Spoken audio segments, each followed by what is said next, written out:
O nagali sa tanan, salamat gid kay Lord nga ginggaan niya ko sung may lawas kag nakalabot ko sa edad nga amo ni nga bakod. Lord, thank you gid kag sa akong mga ginikanan. Salamat gid sa inyong nga ka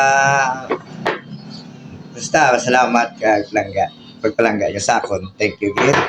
Nay, salamat gid sa tanan. Tay, terus po langit. Thank you gid sa padako sa akon.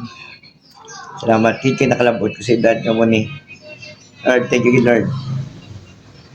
Salamat gid kay sa akon nga asawa kag sa duha ko ka bata nga palangga sa akon.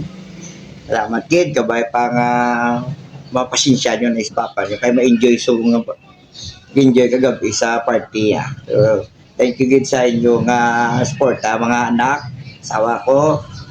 Thank you gid. Thank you gid kani sa inyo tanan sa pag-critic sa akon nga kadlawan natapos magina akong birthday nga na-enjoy ko kag may mayo nga lawas. Salamat man sa mga grupo na kadto nag-enjoy sa akong birthday. Oh, wow, may bilin pa? Hindi sila plahubog, may bilin pa. Thank you gid sa tanan nga nag-greet sa akon nga birthday. July 10. Tandaan na so nga birthday ko liwat kay enjoy naman ta. At least, bakod palawas.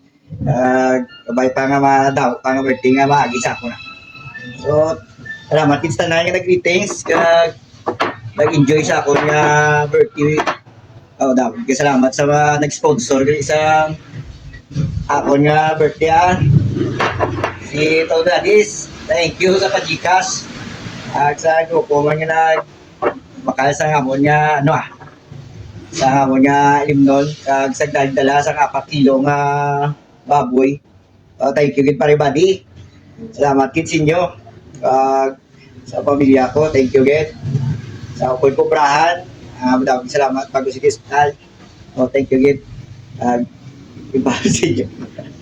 So, salamat gid sa tanan. Enjoy ko sa akong birthday.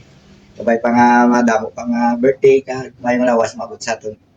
Salamat gid sa inyo tanan sa pag-attend kag pag-greetings liwat. Thank you gid. Daw gid salamat. Sa taso naman, enjoy ta. Bye-bye.